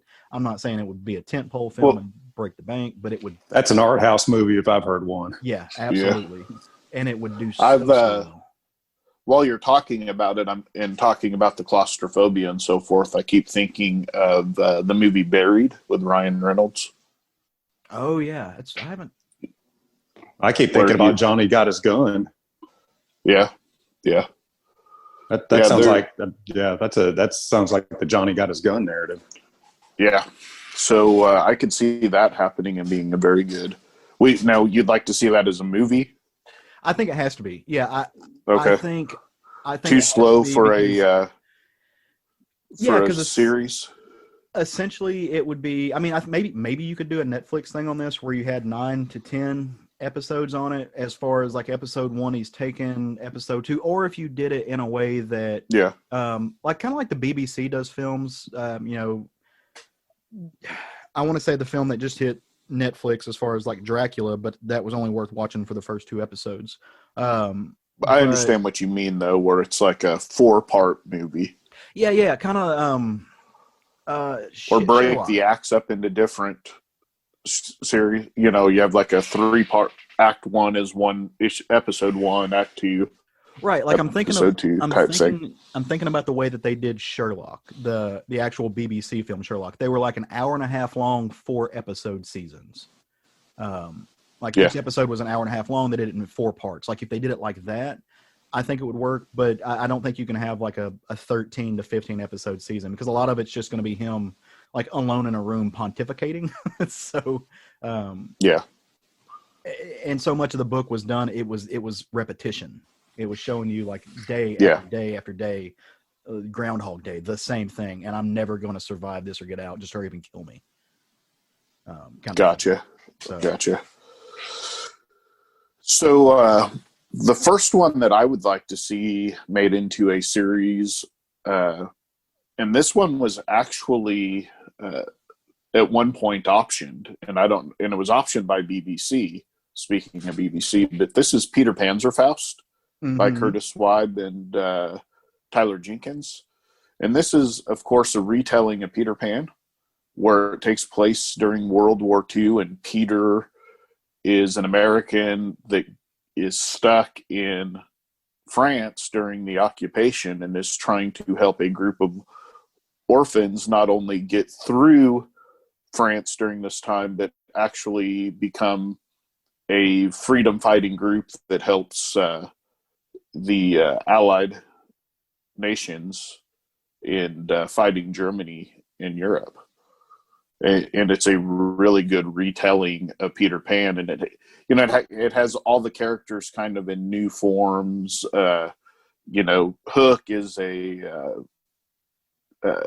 officer in the German army that Peter actually cuts off his hand at one point. So it really kind of follows the story of Peter Pan, taking out the mythological parts of it. Really, really good story, and I would love to see this done as a series. I don't know that it would have to be on something like HBO. I think Netflix or Prime could do very well with it, because it's just a war story basically with kids and teenagers. It would be a lot of good storytelling, in my opinion. I love some Tyler Jenkins art.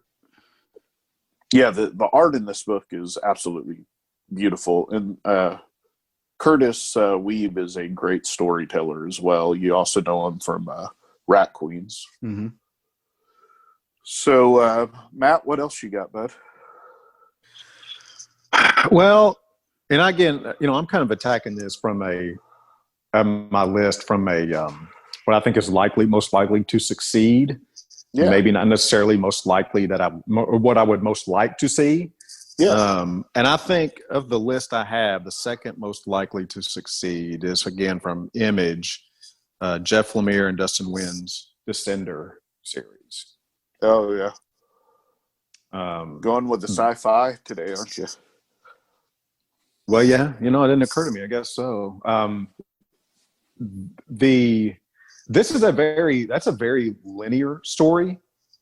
It's not. It doesn't feel as narratively complicated and heavy as Saga, and it does. And Jeff Lemire does this a lot. It's gives a hell of a lot of human gravity to each individual character. And I think that would really come through in a series. And now this is one I think Netflix could do. This is one that I think a lot of studios could do because the narrative is so much more streamlined than Saga. Yeah. But the way what stands out to me, what I would think, and I'm trying to think of series that would be different. The ones I'm thinking of, okay, this would be somewhat unique that we've not seen before. Saga, I mean, obviously that'd be a lot different from what we've seen in a lot of different series. But in Descender, to me, the big standout that I think would get the most attention is the way Jeff Lemire humanizes the robots in the story. He makes you care more about robots than I think any other story, at least I've ever read, comes close to. Driller is a killer. Driller is a killer, man. Now he's a comedy bot. Best that yeah. line. Best yeah, line. that line cracked me up, man. Yeah. Best line of the book. Such a good story. And, having actually a built-in sequel to it, if it succeeds, is nice as well. Sure, yeah. Because it's its own story, complete and total within its, own volumes, I guess you could say. Yeah. But if it were to succeed, you've got Ascender, which would be fantastic as well. So sure. So I have a theory on Matt's sci-fi thing. And this is not straight from my brain. I think other people have talked about this before, but I think with a lot of these type of books, we look at them and say, oh, especially with sci-fi, like, no, we can do this now, is because the special effects of film has finally caught up to a place where you can do them in a way that really I don't think that we'd have ever trusted film to be able to do before. Well, I would feel that way about Saga, definitely. But Yeah. Descender, you could do Descender in a Star Wars, the original Star Wars type special effects environment. There's not a lot of again, it's just the sci-fi stuff part of it is the backgrounds. You have a little bit of robotics, and again, going back to, so it wouldn't be a really, conceivably, it wouldn't be an extraordinarily expensive show to do like Game of Thrones was. Well, the great thing about it is most of it takes place in ships and so forth, so you don't even need a lot of, It feels small. I mean, it's an intergalactic story that feels small. It's really interesting, the feeling in that book versus Saga. I compare those two a lot. Yeah. Now that I think about it, I've never really considered what Descender might look like if it was done in a Star Wars, like puppeteer live props kind of way. And that's my favorite part about Star Wars is that they never say Star Wars and puppeteer again, please. Why? Practical effects. Okay, practical effects, sir. Let Guillermo del Toro do that, or somebody. But yeah, Del Toro would kill it. Yeah, it's done by somebody who loves practical effects and who isn't going to let Rian Johnson do it. Who's gonna Ryan? Is it Ryan? Okay, sorry. I was like, who? No, it's okay. That's a common thing people do. Yeah, like let him do it. He loves practical effects. Like that would be really cool to see Ascender or Descender done that way, and Ascender. Yeah. Awesome choices, Matt. What's your second book, Caleb? Ooh, so I went with one, and I think this one would have to, unlike my first choice, I think this one would have to be done sequentially. I think it would have to be a television show. It would also be a IP nightmare as for the legal department because it utilizes so many different things that are probably wrapped up into copyright ownership, and that is Jason Youngblood's Weapon Brown. The comic was published. I'm not sure if it was originally published, but the copy that I have was published by Death Ray Graphics. If you don't know this book, essentially it is a post-apocalyptic take on Charlie Brown. So the world has came to an end, like the nukes were flying, there's irradiated things, and Weapon Brown is this, beefed up, imposing figure with a metal arm and a little Charlie Brown curl with a dog that is an attack murder beast. And he goes around and like some of his, he works with a person who is an obvious analog for Popeye. He's fighting against people who, are analogs for like Hagar the Horrible, the Wizard of Id. I got to quit saying, as I talk about this thing. Figures that we know from comic strips. Like beloved, like Calvin and Hobbes are terrible people in this book. It's amazing. That is fitting. And I think you could take a story like this and you could turn it into a grindhouse television show, and it would just eat ratings up. Because again, like you're leaning on these IPs that we all know and love, and we all think of them dearly as these kind of innocent, moralistic tales. And seeing Charlie Brown just murder Calvin is fucking rad. And he goes through, like I said, he uses so many of the characters throughout the history of these comic strips. And on some level, he is still moralizing. Like by the end of the book, there is still something you glean from this book, much in the way that you do from so much of Charles Schultz's work, like Peanuts and things. There is a tale of perseverance there.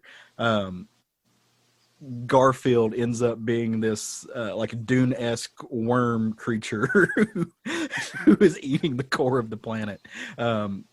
It's incredibly cool. I love Snoopy, right? But yes. There is no way that Snoopy the Beagle is beating Hobbs the Tiger.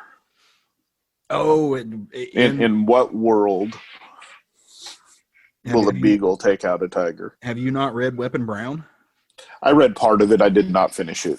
Oh my God. Oh, this ain't your daddy's Snoopy. Yeah. Just throwing that out there. Yeah. And what's cool about this book, and I think it would work really well if they adapted this to the film. The book, like Jason Youngblood, as he's drawing this book, he's using different artist styles. Like he's I use the word aping, but I don't mean that derogatorily. He's purposely doing it. So as you're flipping through this book, there's so many just iconic styles that you see that will remind you of comic artists, especially like during the late 90s, early 2000s.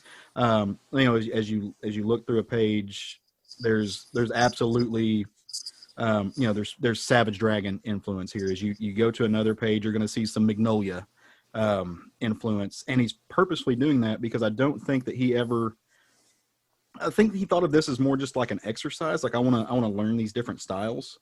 And I think that they could adapt that to the film, and they take that method and they apply different filmmakers' quote unquote styles. Something that you would recognize as being, we mentioned his name, like, okay, this dude's making a TV show that's reminiscent of Guillermo del Toro, or this dude's making a TV show that's reminiscent of the style of Tarantino. Just something like that. Or this was shot in a way that makes you think of like The Americans. And I think that would be a really cool nod to the spirit of the comic done in a sequential television kind of way. Yeah, I think that'd be badass. My second book is also post-apocalyptic. It is also Brian K. Vaughan, and it has also been optioned. and that is Y the Last Man, which is the story of Yorick Brown and his monkey Ampersand when they wake up one day and find out they are the only two male of any species left alive on the planet. And they have to, well, they don't have to do anything, but they start traveling to Washington to try and... Hasn't that already begun filming? I don't think it has. It's been optioned. Okay. I thought I read something that production had started on that. Has it? Okay. Well, I can go on to another one then. Yeah, I think it's cheating to pick one that's already in production. Okay. I'll go with Stop cheating, Chew. Craig. I'll go with Chew by Rob Guillory and John Layman, which is the story of what happens in a post-pandemic world when the bird flu wipes out a bunch of people. And the FDA becomes the most powerful federal agency on the planet. We've talked about it at length in this podcast at different times, but Chew also has been optioned at a different time. And they've talked about making it animated. They've talked about making it live action. I think it would be perfect as an animated series. But it would also, I think they could do it live action as well. What would your thoughts be on live action versus animated, Matt?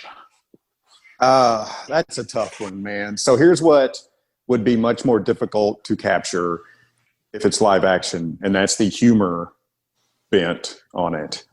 Yeah, see, and that's kind of my take on it. I think if you do animated, you get more of the humor. It'd be a lot easier because you can actually animate the characters, well, frankly, like Rob Guillory did, in that very overexpressive type way. In live action, that's going to be a hell of a lot harder to pull off. It'd be awesome if they did. I mean, if they could pull it off, I'd much rather it be live action. Because, some of the imagery in that book done in a live action, scene would be amazing. I mean, the first time he bends over to taste evidence, it's just, it'd be incredible. I have a question. Why does it have to be either or? Just Roger Rabbit it. Oh God, no! Don't ever bring that up again, please. I loved Roger Rabbit at the time, but you think about taking that style of meshing animation with live action done today, and not trying to make it look like it's realistic. I'm not talking about having somebody and trying to make them, doing the Marvel Disney thing where Groot actually looks like he fits into that world. Really play up the animation of it, make it look like Rob Guillory's animation. Juxtaposed with live action. Two words for you. Cool world. I don't know what that means. It was a really bad movie in the late 80s, early 90s that, Kim Basinger and was it Brad Pitt or was it? It was Brad Pitt, my friend. Was it Brad Pitt? Yeah. He was in that trash. Oh, I was thinking Monkey Bones, which was another bad one. Oh, I remember that was Chris Kattan. No, that was Brandon Fraser. No. Mm-hmm. Yeah, was Chris Kattan not in that too? He might have been, but Brandon Fraser was the lead in it. And it's so bad I couldn't tell you who else was in it. You're better off not talking about it. So, yeah, I think it could work. My thing is I think that if you did a mixture, it may scare off some people that would otherwise see it, which would also be the thing with making it animated. You're going to stand that same chance. So, but I think animated or even a mixture would be great if it was done well. So that one's on my list too, by the way. I knew we were going to have some crossover. Yeah. And we had talked about 2. Do we want to go another round? I got more. Yeah. Okay. All right. Matt, what's your next one? So the next one on my list that I think, again, in order of what I think is likely to be successful, next one is from Avatar Press by Warren Ellis and Mike Wolfer, Gravel. Sold right now. Sold. I'll go see it with you. Can we hold hands? Yeah. That is perfect for Is that the combat magician? Yes, sir. Yeah. Mm-hmm. Yeah. Mm-hmm. Perfect for it. I mean, that's a BBC show. That's I mean, you could do a hell of a lot with that series, and it'd be relatively easy to pull off. Again, it wouldn't be a mega budget show to make, and it's the character is just, I mean, would slide right into a episodic series. I would be down for that. Now, I unfortunately missed out on the original Gravel and only read the subsequent volumes. One of these days, I'm going to have to pick up the original and read it. Well, they did there was a second volume that came out not long ago that was not by the original creators, if I remember correctly. Oh. And yeah. So I need to read the original Gravel. Yeah. Well, the original goes back to a miniseries called Strange Killings. Yeah. See, I read Gravel, the magician or whatever it was, the combat magician, which was later. Well, so I don't know what version you're talking about, but the same creative team did a standalone Gravel series. Yeah, I need to look more into it because I feel like what I read. Matt beat me to it. I was remembering Strange Killings as and I think Strange Killings actually came before, but I think what I want to say I'd let you borrow one of these at one point. That may be what you're referencing. Maybe. Either way, I need to read the whole series because I picked it up in the middle, and maybe it was the same original creative team, but I picked it up in the middle and I was kind of lost. So, Caleb, what would your next one be? Oh, this one's hard. So I'm trying to think of, because I've got several. Part of me wanted to say Harrow County, but I think I've already expressed that before in another episode. So, go back and listen to that other episode if you're wondering why Caleb's not talking about his favorite graphic novel. Or favorite series, not favorite graphic novel. That's a different story. But I think I am going to go with, in the spirit of Matt and the love for sci-fi and the love to see something really cool on screen. I would love to see, and this would have to be adapted for, I think, television in some sense, but Grimjack. I would love to see them do a Grimjack show. Are either of you familiar with Grimjack? I am not. Yeah. Mm-hmm. I felt like this was a book that Matt had probably read before. So Grimjack it was done by First Comics way back in the day. I think IDW has the license now. It was created by Tim Truman and John Ostrander of Superman fame and of just generally being John Ostrander fame. So Grimjack he's part space pirate, part mercenary, part gladiator, and part space cop. So essentially in the world that Grimjack lives in, he can dimension hop, and he goes into these different dimensions trying to find these, quote unquote criminals who he is, like I said, he's a mercenary. So he's trying to get them and take them back in to collect a bounty on them. And like, that's just the kind of the impetus. And of course that leads into dozens of other adventures where he, has to realize things, and maybe the bad guys aren't necessarily the bad guys, and he picks up a sidekick along the way. But he operates out of this place, and this is really the only reason I want this, is I want to see Munden's Bar on screen, because Munden's Bar is, imagine the, okay, go. So we've said Star Wars before, so imagine the cantina, but in a weird dimension hopping sci-fi-esque existence that would probably give everybody nightmares. So I want to see that done, because Munden's Bar is an incredible place. I'd love to see it on the big screen. And look, he's got a really cool design. Like I said, he's part space pirate. He's part paramilitary psycho. he's got a lot of shit going on, but he's not an easy figure to like. And I think that would, like, from an anti-hero aspect, I think that would play up really well on screen. And again, I think you would just get to do so much stuff visually. It would be expensive to make, but you would get to do so much stuff visually, because as he goes into these different dimensions, the different dimensions look different. They really showcased in the comic, they showcased Tim Truman's ability to go insane and just draw everything. And yeah, like they like taking that and putting it on, like I said, it would have to be, HBO, Netflix, maybe Hulu would put a budget behind it, but it's cool stuff. Very cool. It's something I would definitely watch if it were on.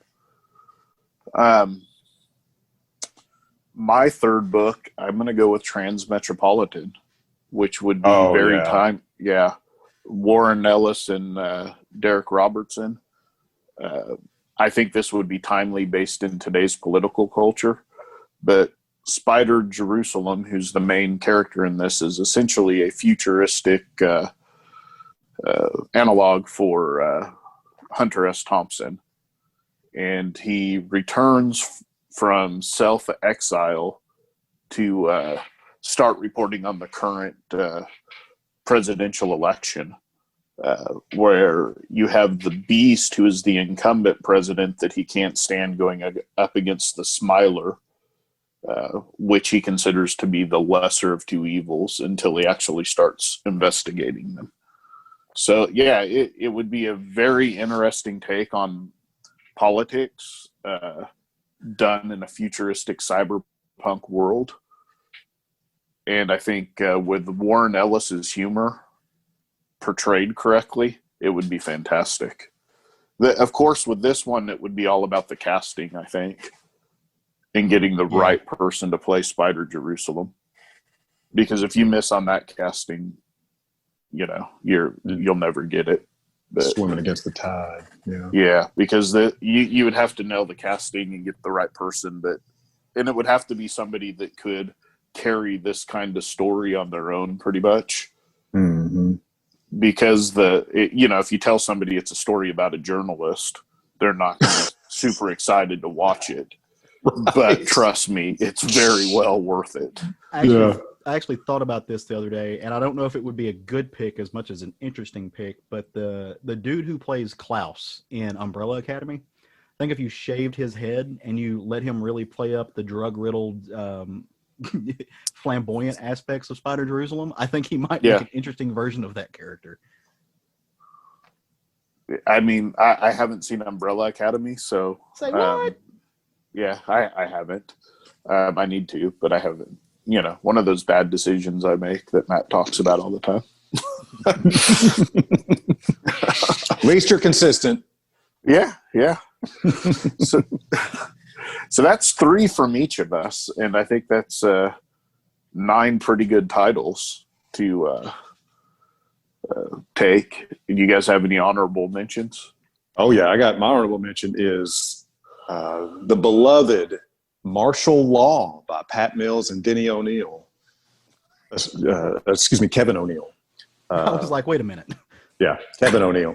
Oh, my God. Of course, this would just be a movie. I would like to see this as, this could be easy. Let's make it a Netflix movie. I'd love it. Do this think of the Deadpool movie kind of atmosphere, that whole tone. Oh, God, I'd eat it up. Man, it'd be amazing. Caleb, do you have a... Oh, do I have them? I do. And as I said, I had it. My brain went blank. So why don't you go ahead and tell yours, and I'll tell mine next. I actually didn't. I prepared 3, and my brain's fried. So I don't love how Caleb goes.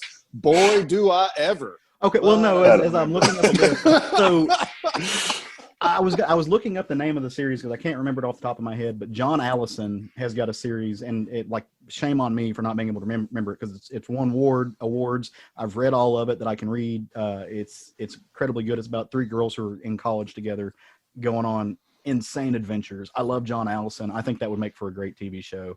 Of course, I said earlier, Harrow County. There's there's so many. Like there's too many to list. There's a manga called My Brother's Husband, which I would love to see get turned into a film. I think it would be an excellent film, and it would break your heart. And it could be done just, again, you could do it as an art house film. You could do it as a tentpole film. It would be just a genuinely good drama. That, again, I think hell, you could do it in one of those quote unquote family style movies, which would be interesting because it's a queer story. But yeah, I think it would be excellent. So there's tons. And why can't I think of the fucking John Allison book? I don't know what's wrong with me today. But you know what I can think of?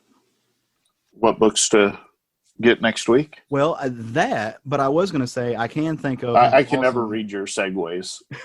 I never know where you're segueing to next. So. Then they're not good segues. I need to do better. Slap me on the hand there. I can think of how awesome it is when I see people sign up for our Facebook group, and how awesome it is when I see people like our stuff on the Instagram or the Twitter. And I would love it if everybody listening to the show came and follow us on all of those. Not just because we want the numbers, but because we genuinely want to interact with you. It's fun, builds a community. Especially since we have listeners from literally all across the globe. How awesome is that for three guys sitting in Arkansas? Who've got listeners? As we're coming upon our 3-year mark of doing this. I know, it's cray. Yeah, getting close to 3 years of this.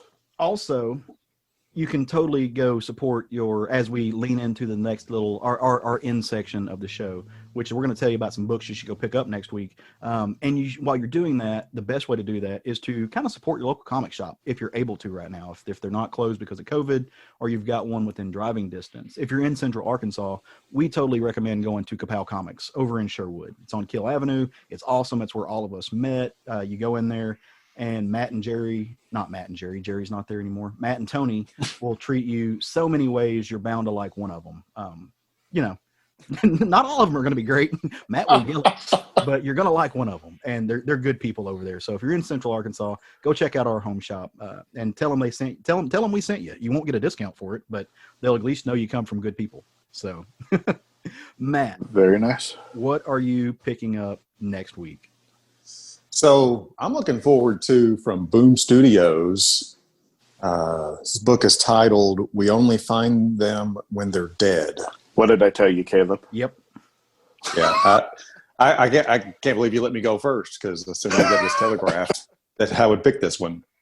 So this one from Al Ewing and Simone DeMeo. For fans of decorum and Something Is Killing the Children comes a new sci-fi epic. And the synopsis of this, it's like, holy crap. The harvesting of corpses to feed of giant aliens to survive. Gods found on the edge of the human race. Autopsy ships. Salvage meat. Listen to this description, kids. Autopsy ships. I am excited for that one. Yeah, man. What else are you excited about, Craig? I'm going to go with Grendel, Kentucky, which is an AWA book. I've kind of been pimping AWA, but it's because everything they do is good up to this point. So I'm going to trust that this one's going to be good as well. This is by Jeff McCumsey and Tommy Lee Edwards. And the description is, for 2 generations, the rural, I can't say that word, hill town of Grendel, Kentucky, has honored its Faustian bargain with the monster living in its abandoned coal mine. A human sacrifice every season in return for prosperity, the likes of which the Rocky region had never before seen, including the greatest cash crop, the dankest weed in the land. When town elders break this pact, Grendel's only hope is that the prodigal daughter will return home to face down the creature. So it seems very much a take on Kentucky's version of crap. My mind just went blank. That's going around today. You're not alone. What is the epic poem? Beowulf. Beowulf, thank you.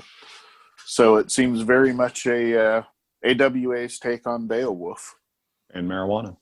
Well, of course, it's Kentucky. What else are they growing there besides the dankest weed in the land? What do they grow in Kentucky? I don't.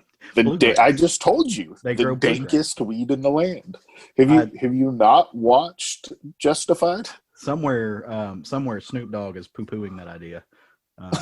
He's like, nah, son. Oh man, well, Snoop Dogg would, because he's a dumbass. Because read the history of Kentucky bluegrass marijuana, brother. It's amazing. There's a reason. Yeah, there's a reason why it's its own music. I don't know. I'm ignoring the fact that he just called Snoop Dogg a dumbass. Number one, because I don't want to get shot. But number two, I love Snoop Dogg. So anyway, hell with that guy. He sucks. Oh, you suck. Your face. Oh man, incorrect. No, what I heard. So what's your book, Caleb? My book. Oh, so first, for everybody who is finger wagging me, as well you should, for not remembering the title of Giant Days. The title of the John Allison book I was talking about is Giant Days. There you go. That would be dopeness. No, so there's a book coming out. Do you guys ever read the magazine The Nib? NIB? No. So there's a magazine called The Nib. They are a lot of cartoonists. There's a lot of political cartoons in it. It's really fun. It it's named after the pen that a lot of comic artists and a lot of just cartoonists in general draw with, a nib. There is a book it collects some of the political cartoons from the Nib, and the book is called Be Gay, Do Comics, which is a play off of the famous phrase "Be Gay, Do Crime." And this is it's a queer history and memoir and satire from the Nib. And it has a bunch of different stories. As you know, I'm looking over the little pitch to it. One of the stories is a dream of a queer separatist town. There's a story of the life of a gay Jewish Nazi fighter. There's a gender reveal party that rips open the fabric of the universe. There's lots of stuff. It's I absolutely love the Nib. They're incredibly clever. They're incredibly smart. Amazing political commentary on the comics that we are on the times that we live in. This has got a epic shit ton of creators attached to it. That if you read the Nib, then you'll recognize the name. There's Hazel Newvalent, Matt Lubinchowski's on there. Sasha Velour's doing work in there. Shinyan Kaur is on there. Bianca Zinus is on there. Casimir Lee, just a ton. Like there's a ton of people connected to this book, and it's going to be fun. I really enjoy anthologies. I really enjoy collections of comic strips. I think we've talked about that before. I love getting those comic strip collections, be it strips from what we would originally think of comics, or new age comic strips, or collections of strips that are being told as web comics. I just think it's really cool to get those all put together in one spot. So this is coming out of the Nib. It was originally a Kickstarter, but now you can just get it and own it and have it on your shelf looking at you, being all pretty, called Be Gay, Do Comics. Very cool. Very cool. Good show. I enjoyed the chaos topic, guys. Well, of course you did. You came up with it. It was a stroke of genius. Yeah, it was fun. And it will be fun. Thanks for contributing. No, of course. And it will be fun when we all get together next week to do this all again. So we hope all of you come back to listen to us. It'll be good times. And if we don't have anything else, and that's me asking you guys if you have anything else. I do not. Nothing else. We covered it all. Things. Well, in that case, go forth. And I like making Craig wait as we do this, because you can tell he's just really wanting to, and love comics. Ooh. That wasn't a woohoo as much as just an ooh. That was it was a boo because you made me wait. There was no woo. It was boo. The man booed me, man.